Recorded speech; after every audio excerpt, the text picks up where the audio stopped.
Bueno, pues yo creo que vamos a ir empezando. Como he dicho antes, buenas tardes a todos los que ya estáis ahí conectados.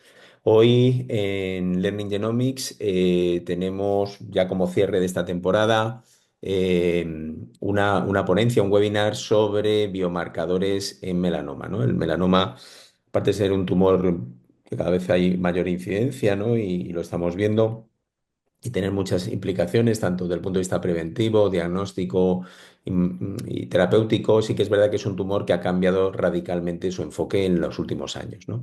Y hoy tenemos, yo creo que la enorme suerte de tener una de las personas que más o que más experiencia tiene en nuestro país, desde luego, y a nivel internacional, porque ha tenido la suerte y la responsabilidad de participar en la mayoría de los ensayos clínicos que han conllevado lo que es la terapia estándar que tenemos hoy en día en melanoma, que es el doctor Alfonso Berrocal. Él, aunque es conocido para aquellas personas quizá un poco más del mundo de la básica, él es jefe de sección de oncología médica en el Hospital General Universitario de Valencia, responsable del área de melanoma desde 1992, presidente del Grupo Español de Melanoma y, como he dicho, ha participado, si no en todos, en casi todos los ensayos clínicos que han conllevado un cambio en la terapéutica y el manejo del melanoma. Muchísimas gracias, Alfonso, por estar hoy con nosotros. Y nada, simplemente recordaros a los asistentes que al final podréis hacer las cuestiones que consideréis oportunas o comentarios a través del chat. Y también recordaros que al final tendréis por un lado a través del chat un link y también un QR para que por favor valoréis un poco la calidad de este webinar de cara a seguir mejorando en próximas ediciones. Y nada más, ya no me enrollo más, vamos a dejar paso a Alfonso Berrocal, que es el importante esta tarde. Y como ha dicho Alfonso, muchísimas gracias por estar esta tarde con nosotros. Pues muchas gracias, Pedro, muchas gracias por la presentación. Voy a empezar agradeciendo, como no, a la Fundación ECO, a Learning Genomics y a ti mismo, Pedro Pérez Segura, el haberme invitado a participar en esta reunión, que creo que es de extraordinario interés y que, como tú has comentado, pues para los que no están habituados en el manejo de este melanoma, pues creo que puede suponer un conocimiento importante de los avances que hemos tenido en los últimos años. Me he dividido la presentación en dos tipos de biomarcadores, algunos que yo he considerado que están claramente establecidos y sin los cuales no podemos hacer asistencia, y para finalizar, uno que creo que es el que más estamos investigando en la actualidad y que estoy seguro que tendrá un papel predominante en los próximos años. Hay muchos más biomarcadores, los podemos sacar en el momento de la discusión, pero creo que desgraciadamente no van a ser relevantes porque muchos de ellos pues tienen grandes dificultades en su obtención y realización, y su valor pronóstico pues y predictivo se ve ensombrecido por los más grandes, que son los que vamos a contar a continuación. Quizás el más importante de los marcadores que tenemos en el paciente con melanoma es el estado mutacional.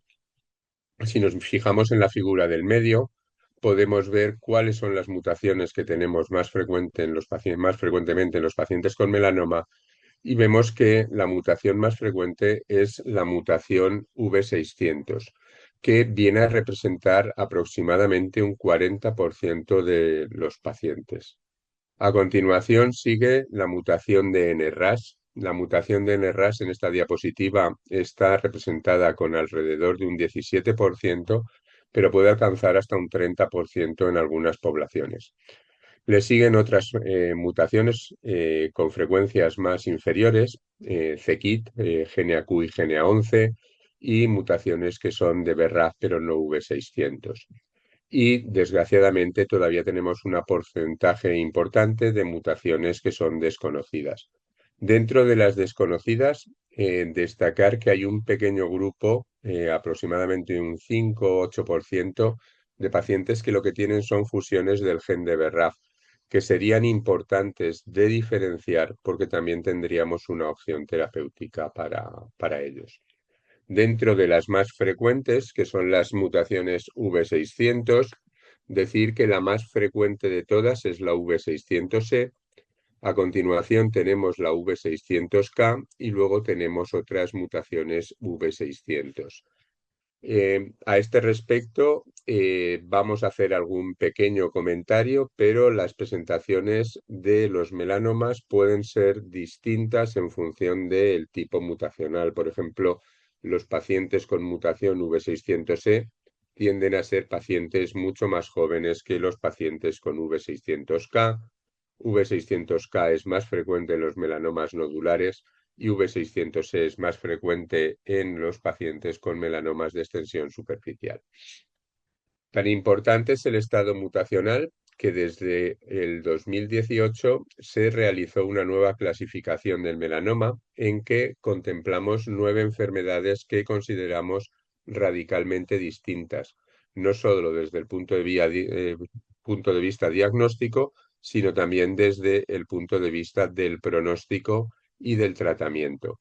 Y podemos ver cómo el tipo de mutación que están en la última línea, la que es de colores, nos contribuye a diferenciar algunos tipos de melanomas.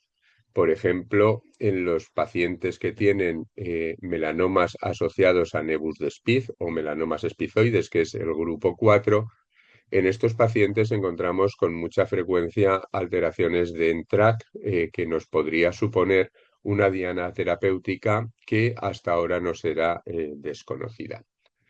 Y las mutaciones son importantes por esto que estaba hablando en este momento. Las mutaciones ocurren en vías de señalización intracelular, vías que nos van a permitir hacer estrategias terapéuticas.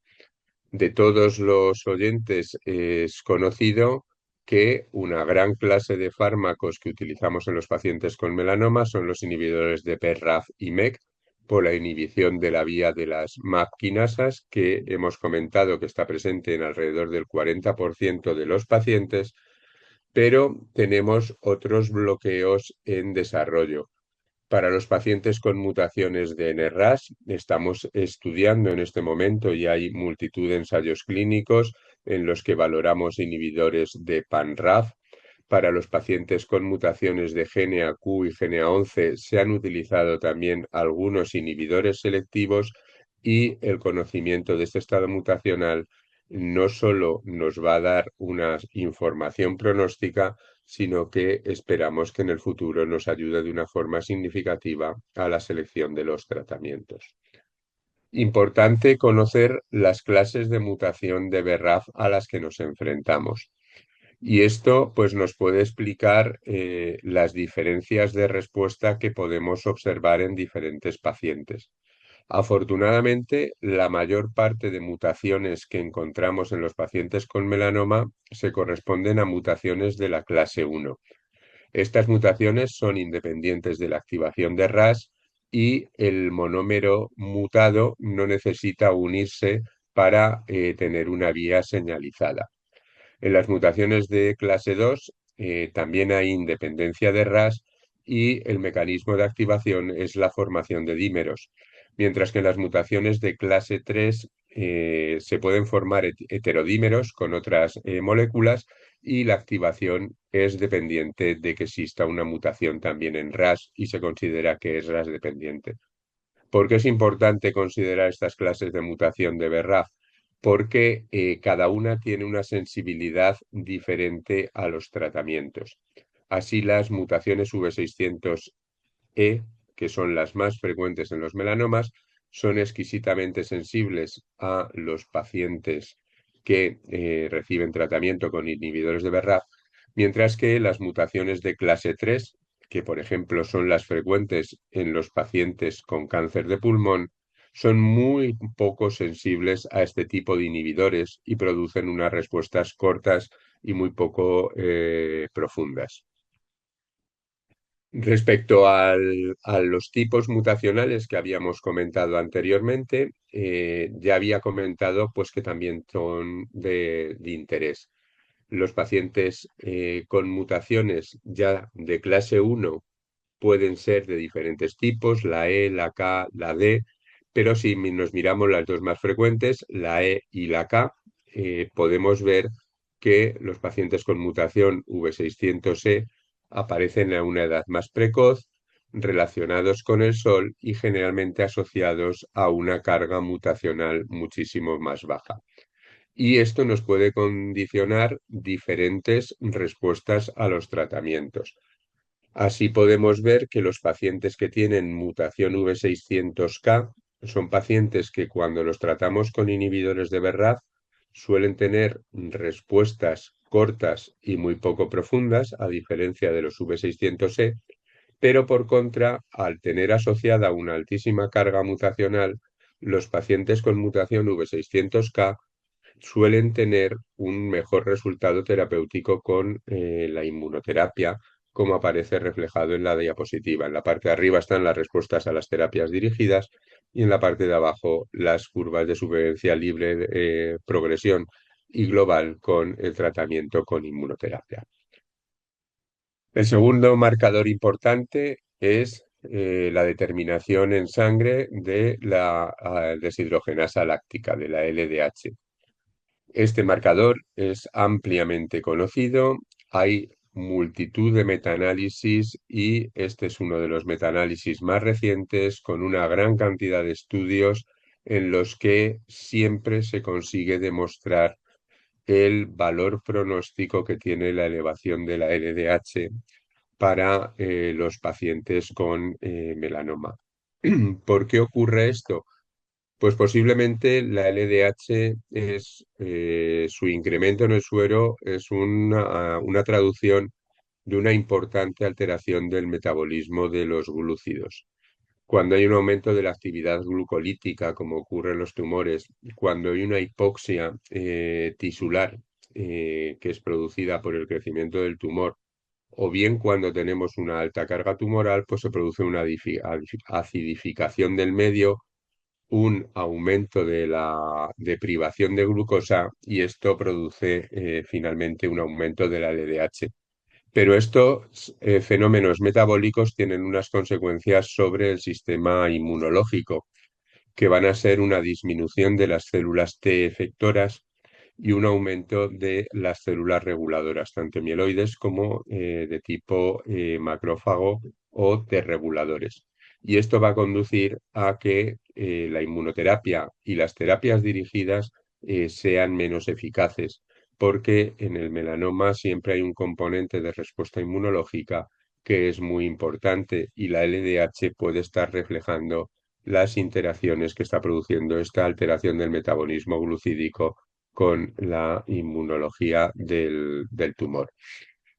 Tan importante es la LDH que también tenemos una nueva clasificación TNM, la clasificación AJCC8, la octava edición, que se publicó igualmente que la clasificación de la OMS en el 2018 y las clases metastásicas, las clases M, M1A, M1B, M1C y M1D, aparecen con un paréntesis al lado en el que viene un número, siendo 0 la LDH normal y 1 la LDH elevada, que está incorporada como parte de la TNM al estadiaje de los pacientes con melanoma.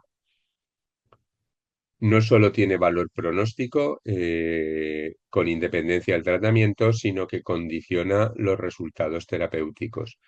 Sabemos desde hace mucho tiempo, desde el tratamiento con ipilimumab, que los pacientes que tienen LDHs muy elevadas prácticamente no tienen respuesta al ipilimumab. Y aquellos pacientes que tenían la LDH dos veces por encima del límite superior de la normalidad, era difícil que obtuvieran beneficios terapéuticos.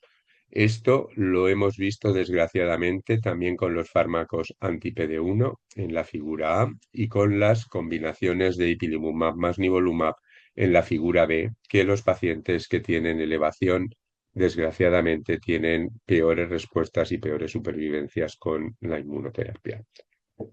Por supuesto, también ocurre con las terapias dirigidas. He señalado la mediana supervivencia libre de progresión, la mediana de supervivencia global y la tasa de respuestas, y podemos ver que la tasa de respuestas objetivas es muy buena en los pacientes que tienen una LDH normal y de 0 en los pacientes que tienen un LDH 2 veces por el límite superior de la normalidad y de forma paralela va la supervivencia global, con datos tan dramáticos como una supervivencia mediana de 45 meses para los pacientes con LDH normal y de solo 8 meses para aquellos pacientes que tienen la LDH más de 2 veces por encima del límite superior de la normalidad. Otro marcador establecido, aunque no universalmente aceptado, es la expresión de PDL1.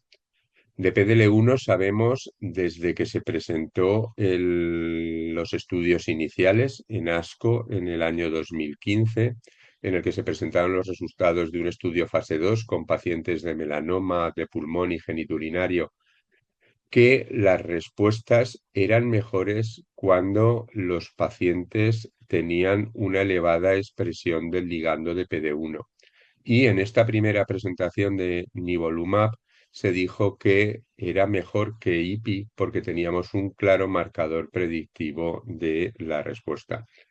Desgraciadamente, este marcador pues luego ha tenido un valor controvertido porque tenemos diferentes formas de determinarlo, tenemos diferentes anticuerpos para teñir PDL1, porque podemos ver PDL1 en las células tumorales y podemos verlo en los infiltrados linfoides, y porque tenemos pacientes que a pesar de ser negativos todavía pueden tener respuesta al fármaco.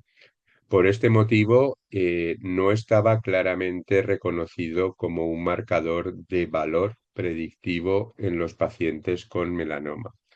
Sin embargo, para la combinación de ipilimumab más nivolumab, sí que hemos conseguido ver una clara separación de curvas de supervivencia en aquellos pacientes que tienen una expresión de PDL1 menor del 1% respecto a aquellos que tienen una expresión de PDL1 mayor del 1%. Y esto ha conducido a que en la actualidad en España solo tengamos financiada la combinación de ipilimumab más nivolumab para aquellos pacientes que son negativos para el ligando de PD1, con lo cual un marcador que no hacíamos nos hemos visto obligado a hacerlo porque condiciona la posibilidad del reembolso del fármaco y por tanto su utilización. Aunque no hemos tenido financiación de nivolumab más relatlimab, la última combinación que tenemos disponible para los pacientes con melanoma, porque la decisión del Ministerio ha sido de momento no financiarlo, aunque todavía no está la última palabra dicha. Con esta combinación tenemos el mismo problema.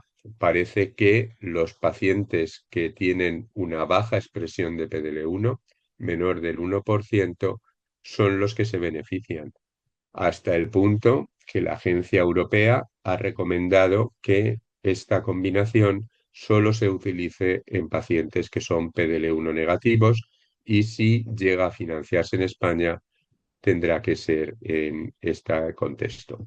Con lo cual, pues un marcador con toda la controversia que seguro que todos conocéis y que podremos comentar en la discusión que tiene asociada, pues se nos ha convertido en un marcador imprescindible para la selección terapéutica en los pacientes con melanoma.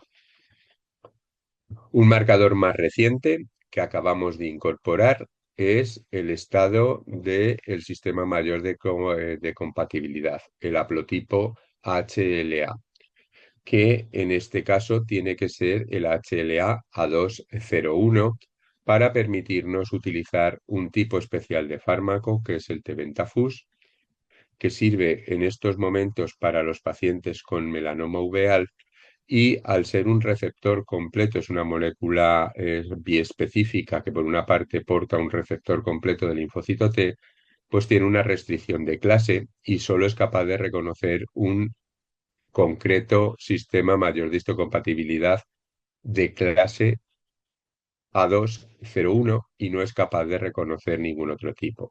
Por tanto, tenemos que determinar el estado de HLA del paciente antes de poder ofrecer el tratamiento con tebentafusp.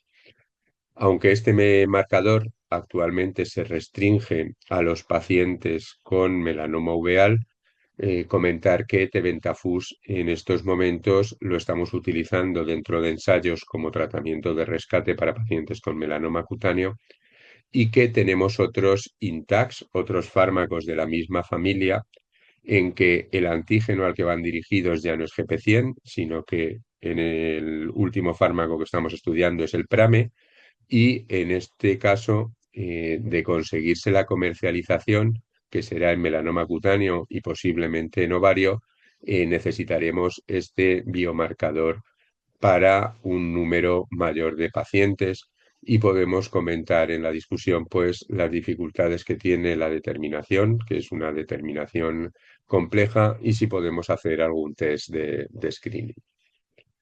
Para finalizar, aceptado, aunque no de uso habitual en España, tenemos el perfil genómico. Hay multitud de perfiles genómicos de 31 genes, de 8 genes, perfiles genómicos de expresión de interferón gamma, etcétera. Solo voy a comentar uno de ellos, es uno también de 31 genes, que se llama decisión de X melanoma. Este test está comercializado y nos discrimina en pacientes con estadios iniciales dos clases de riesgo: pacientes con alto riesgo de recaída y pacientes con bajo riesgo de recaída. En la diapositiva podéis ver diferentes estudios que suponen diferentes cohortes en las que la capacidad predictiva de este test está más que validada, y esto ha hecho que en algunos países sea una ayuda para la selección de los tratamientos adyuvantes o los tipos de seguimiento que deben hacer los pacientes con melanomas con estadios iniciales. En Estados Unidos, por ejemplo, la mayor parte de compañías de seguros cubren la realización de un test de decisión de X. En España lo tenemos comercializado, podemos acceder a él, pero es un test que no solemos utilizar habitualmente, y también es una pena que no se haya utilizado dentro de los ensayos clínicos un marcador de este tipo para poder seleccionar pacientes para adyuvancia. Para finalizar, hablaremos de cuáles son los marcadores que desde mi punto de vista aún no están listos para incorporarse en la clínica, y lo fundamental es la biopsia líquida. La biopsia líquida la podemos hacer con células tumorales circulantes, con DNA libre, con DNA circulante total, con microRNAs, con microvesículas, con células, etcétera. Voy a poner algunos de los resultados más importantes y, como veréis, pues tienen un valor predictivo significativo, pero aún estamos a algunos pasos de poderlos incorporar en la clínica. Lo podríamos incorporar en muy distintos momentos de la evolución del paciente. Obviamente podrían tener alguna utilidad en la detección precoz, podrían servir para la selección terapéutica, pero donde están teniendo mayor predominancia es en la monitorización de la respuesta al tratamiento y sobre todo en la monitorización de la recurrencia, ya que hemos visto que con mucha frecuencia los niveles de biopsia líquida, ya sea de ctDNA o el análisis del gen mutado que tiene el paciente por PCR, nos va a conducir a un diagnóstico más precoz de la recaída, y que suele aparecer antes que la radiología. ctDNA es de utilidad en los pacientes con melanoma porque es uno de los tumores que tiene niveles altos de DNA circulante, y esto hace pues que sea detectable en más del 80% de los pacientes y lo convierte en una herramienta obviamente útil para el seguimiento de los pacientes. Si analizamos los resultados de la inmunoterapia en función del nivel de DNA circulante total basal que tienen los pacientes, podemos ver que los pacientes que tienen unos niveles de ctDNA bajos, que son las curvas más grises, son los pacientes que tienen mejor supervivencia libre de progresión, tanto en las cohortes de descubrimiento como en las cohortes de validación. Y esto nos podía ayudar a la selección de tratamientos, porque si nos encontramos un paciente con una mutación de BRAF, pero unas altísimas cargas de CTD en ctDNA, pues podríamos optar quizás por un tratamiento con inhibidores de BRAF en vez de con una inmunoterapia con la que sabemos que vamos a tener unos resultados pobres. No solo influencia el resultado terapéutico de la inmunoterapia, sino que el ctDNA influencia el resultado de las terapias dirigidas. Y podemos ver que los pacientes que tienen una alta carga de ctDNA tienen peores resultados con el tratamiento.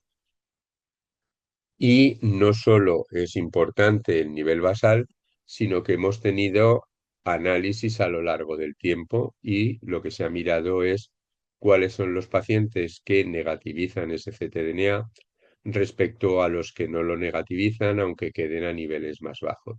Y de nuevo esto tiene un valor predictivo de la respuesta, de forma que aquellos pacientes que no llegan a negativizar el ctDNA son los pacientes que van a tener una posibilidad de supervivencia global más limitada y van a tener, por tanto, un peor resultado terapéutico. Hemos comentado anteriormente un fármaco que es el tebentafus. Tebentafus también se ha relacionado con el ctDNA y así conocemos que tebentafus es un fármaco que produce muy poquitas respuestas radiológicas. De hecho, hemos llegado a considerar que las respuestas radiológicas son un evento menor dentro del tratamiento con tebentafus y de hecho no esperamos a que ocurran, pero también conocemos de forma paralela que sí que ocurren reducciones del ctDNA cuando estamos haciendo el tratamiento con tebentafus y que pacientes que no tienen una respuesta radiológica evidente, pero que tienen reducciones del ctDNA, son aquellos que van a experimentar la supervivencia, con lo cual, aunque todavía no está establecido, ya estamos empezando a hablar de la posibilidad de evaluar la respuesta a este tipo de fármaco a partir del ctDNA y no a partir de la radiología convencional. Dentro de la biopsia líquida, comenté al principio, también la podemos hacer con células tumorales circulantes. Los estudios son bastante antiguos, tenemos estudios de bastante antigüedad, han ido progresando, los tenemos en estadio 2, este concreto es en estadio 3 y podemos ver que pacientes con estadio 3 en los que se ha resecado completamente la enfermedad, como corresponde al estadio 3, si somos capaces de encontrar células tumorales circulantes, son pacientes que van a tener un peor pronóstico y una mayor tasa de recaídas, erigiéndose, por tanto, en un marcador capaz de predecir el futuro de estos pacientes, aunque de momento no nos va a permitir la realización de cambios terapéuticos, dado que estamos evaluando estos marcadores de biopsia líquida en el estadio adyuvante de forma prospectiva. Y esta es toda mi presentación y quedo a vuestra disposición para todas las preguntas que queráis hacerme. Bueno, pues muchísimas gracias, Alfonso. Yo creo que ha sido, aparte de exhaustivo, yo creo que ha sido claro. Yo creo que ha sido, bajo mi punto de vista, bastante interesante. Vamos a ver, todavía no hay ninguna cuestión de los participantes y bueno, a mí sí me surgen muchos comentarios, ¿no? El tema del LDH, por ejemplo, por empezar por alguno de ellos, ¿no? Porque el tema de BRAF yo creo que está más. Has hecho una exposición además muy, muy bonita, yo creo, sobre cómo cambia en función del tipo de mutación, ¿no? Que hay el perfil de paciente, respuesta. que yo creo que ha estado muy, muy visual y muy gráfico. Pero, por ejemplo, el tema del LDH, ¿no? Algo sencillo, algo que tenemos en las analíticas basales de los pacientes, que siempre nos sale por defecto. Ya has presentado esa diapositiva, ¿no? Con la gran cantidad de revisiones y de metaanálisis y de todo, y en todos con un impacto de significación estadística tremendo, ¿no? De la LDH. Y que además tiene una correlación con el número de veces que se eleva, ¿no? Corrígeme si me equivoco. Es decir, ya no es que esté elevado o sea normal, sino que también la cantidad también marca ahí un pronóstico, porque entiendo que es más un factor pronóstico que un factor predictivo de respuesta, ¿no? Si te podías extender un poquito más en esto. Sí, es ambas cosas. Es un factor pronóstico porque tiene valor pronóstico per se. En pacientes en los que no media ninguna intervención terapéutica, el simple hecho de tenerla elevada va a hacer que esos pacientes tengan peor pronóstico y lo que traduce pues posiblemente es una alteración de la biología del tumor. Como he comentado, pues que tienen mayor carga tumoral, mayores zonas de hipoxia, que sabemos que son zonas donde se desarrolla resistencia farmacológica, etcétera.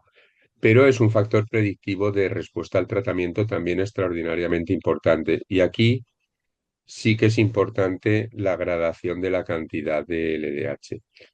Eh, Hasta una vez el límite superior de la normalidad, por debajo de entre una y dos veces el límite superior de la normalidad, son pacientes que tienen respuestas peores, pero todavía tienen un porcentaje de respuestas significativas. Cuando la LDH está extraordinariamente elevada, más de dos veces el límite superior de la normalidad del laboratorio en el que la estemos manejando, las respuestas existen, pero estamos hablando de posibilidades de respuesta inferiores al 10%, con lo cual casi son respuestas que las podíamos considerar anecdóticas. Esto incluso con combinaciones de tratamientos o con los tratamientos más agresivos. Con lo cual no solo tiene un valor pronóstico per se, sino que nos puede ayudar a la selección de los pacientes. A la inmunoterapia, los pacientes tienen mala respuesta, aunque a la combinación pueden responder, las respuestas son malas. Y quizás en estos pacientes nos puede interesar empezar reduciendo la carga tumoral, mejorando el metabolismo del tumor, antes de ofrecerles una inmunoterapia con una terapia dirigida, que aunque también es menos eficaz en esta población, pues nos va a permitir acercarles la inmunoterapia en unas mejores condiciones. Nos hacen una pregunta, uno de los asistentes dice, ¿el tipo de mutación BRAF que distingue entre las que responden más y las que menos a los inhibidores BRAF y MEK, ¿está validado algún test para su uso en práctica clínica?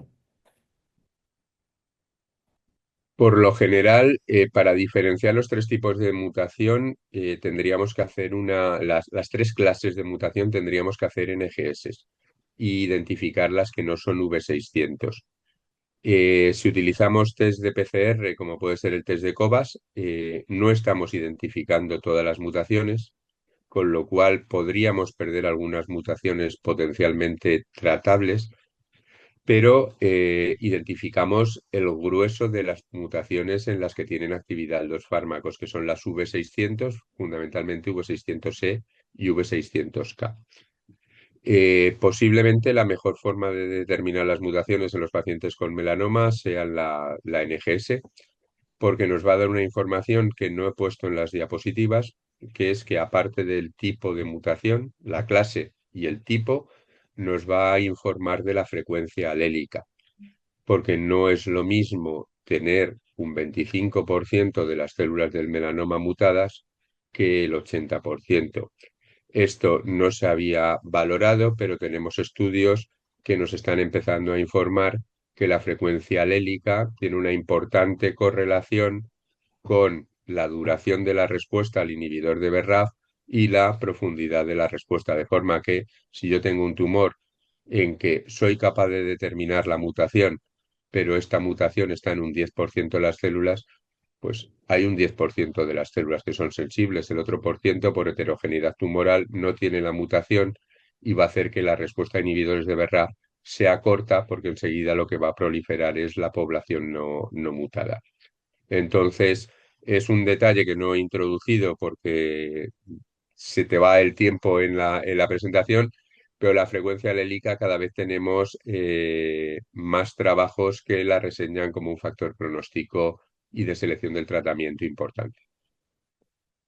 Bueno, tenemos varias preguntas aquí, comentarios. Dice, enhorabuena por su presentación. Quería preguntar acerca del valor predictivo. Esta era una de las cuestiones que te iba a hacer yo, así que fenomenal, porque lo hace un asistente. Acerca del valor predictivo de PDL1 en relación con el estudio Checkmate 067. ¿Debemos restringir el uso de doblete de inmuno en todos los casos con PDL1 bajo o podríamos considerar el uso de doblete en otras situaciones? Por ejemplo, alta carga tumoral, independientemente del valor de PDL1, siempre y cuando lo justifiquemos adecuadamente para la obtención de tratamiento. Pues desgraciadamente esto es dependiente del entorno en el que estemos, porque el estudio original, el Checkmate 067, no estratificaba por este nivel de LDH y por tanto la aprobación regulatoria que tiene tanto por la FDA como por la Agencia Europea del Medicamento no restringen por la expresión de PDL1. La agencia europea sí que hizo los análisis de expresión y recomendó o hizo la recomendación, pero no lo llegó a restringir porque el estudio era para población global. La agencia europea, la frase que incluía es que posiblemente el beneficio se limite a los pacientes PDL1 negativos. El análisis es retrospectivo y no previsto en el ensayo, por eso las agencias reguladoras no lo han restringido, pero a este ensayo, a este análisis retrospectivo, se han acogido diferentes gobiernos, no solo es el español, es el de Italia, es el de otros países, para pagar el medicamento, financiar el medicamento solo en esta población y no en todas. Aún así, hay algunas comunidades dentro del territorio nacional que sí que están pudiendo utilizar la combinación de Ipinivo en las poblaciones originales del checkmate y no tienen esta restricción por expresión de PDL1. Pero para la gran mayoría de comunidades tenemos esta restricción.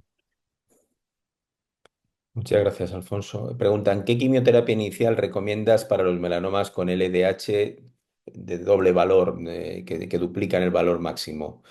No sé si se refiere a poner la palabra quimioterapia, si se refiere a tratamiento en general, pero bueno, ¿qué tratamiento en aquellos melanomas que presentan una LDH dos veces por encima del valor máximo del laboratorio?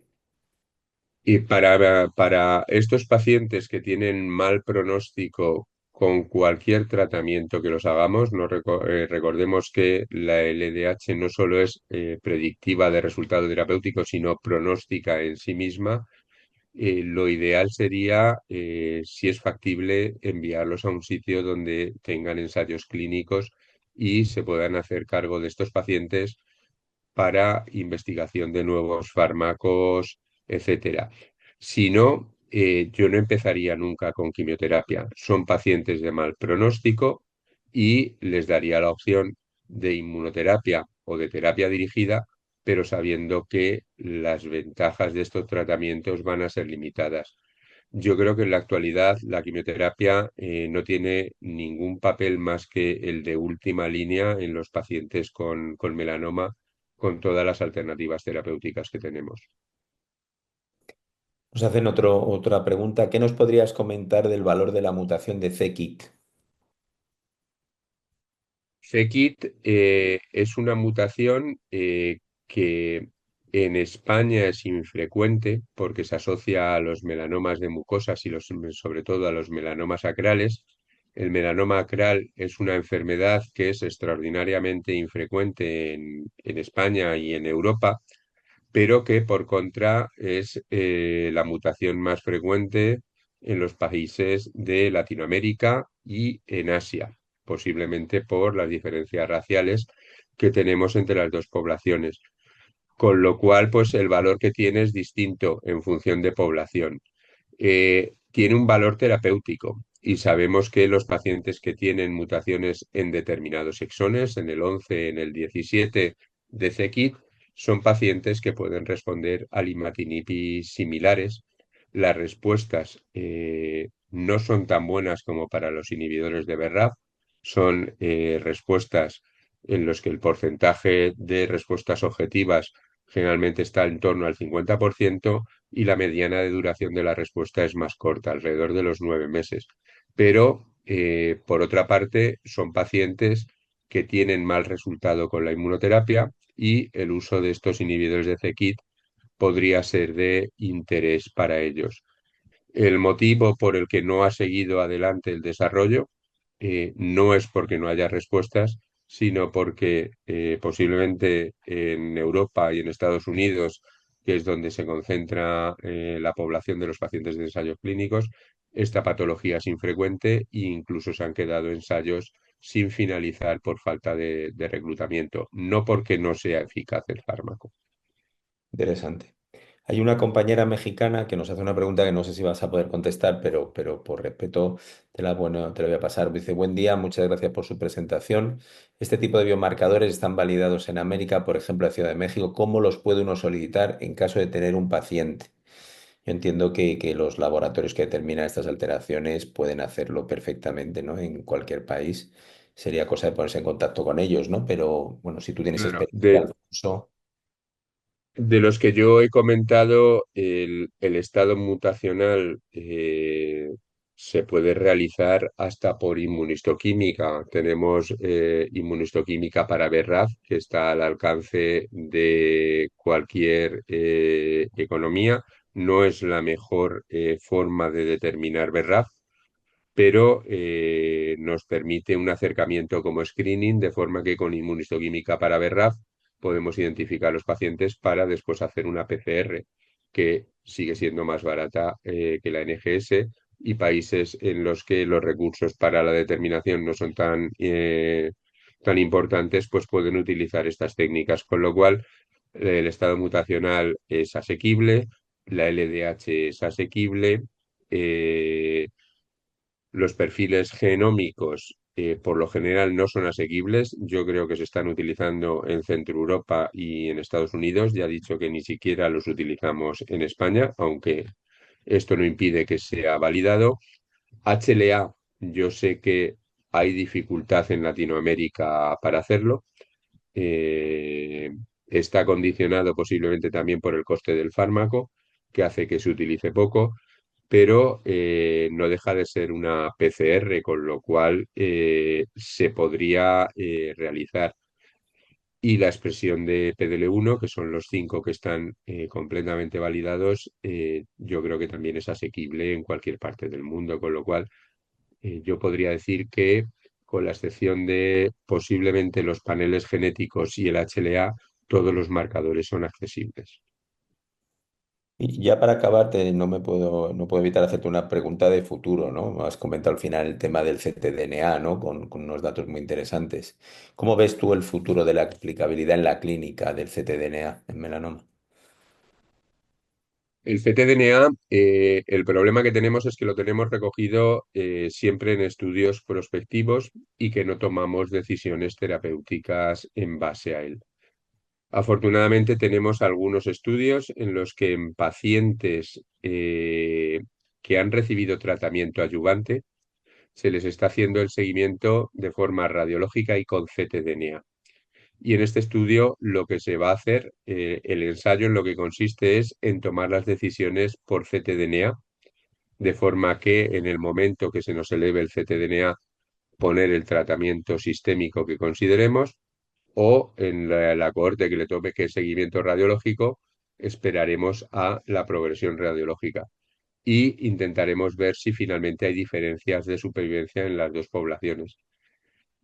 Todo nos hace pensar que habrá diferencias de supervivencia, porque sabemos que cuanto más precoz es el tratamiento en cualquier enfermedad tumoral, mejor va a ser el resultado terapéutico. Y si se demuestra esta diferencia en supervivencia, yo creo que se modificará lo que es el seguimiento de los pacientes de melanoma, y ya no diría de melanoma. Posiblemente estos cambios afecten a toda la oncología, porque tenemos estudios similares en cáncer de colon y en otras patologías. Y yo creo que sí, que posiblemente en los próximos años vivamos un gran cambio de evaluación de los pacientes, y que a lo mejor nos podemos hacer más independientes de la radiología, y que la radiología nos aporte más una información anatómica para poder decidir tratamientos que de seguimiento. Yo estoy totalmente de acuerdo contigo. Bueno, Alfonso, nada, pues la verdad es que volverte a dar las gracias. Yo creo que ha sido fantástica, casi un cierre estupendo de esta edición de Learning Genomics. Agradeceros a todos los que estáis ahí hoy y a todos los que habéis estado continuamente acudiendo. Sé que algunos de vosotros tenemos fichados, habéis acudido a todos o a casi todos los webinars. Yo lo agradecemos de verdad por todos los que estamos detrás de este proyecto. Agradecer, ya digo, antes de estas vacaciones de verano a Health Code y a la Fundación Eco todo el apoyo y recordaros, como siempre, que ahora tanto en el chat aparecerá un link a un cuestionario y también un QR para que podáis darnos vuestra opinión, que para nosotros es muy importante. Muchísimas gracias y bueno, buen verano para aquellos que tengáis vacaciones ahora en breve y descansar, que os lo merecéis. Muy buenas tardes y gracias de nuevo, Alfonso. Y hasta luego, muchas gracias.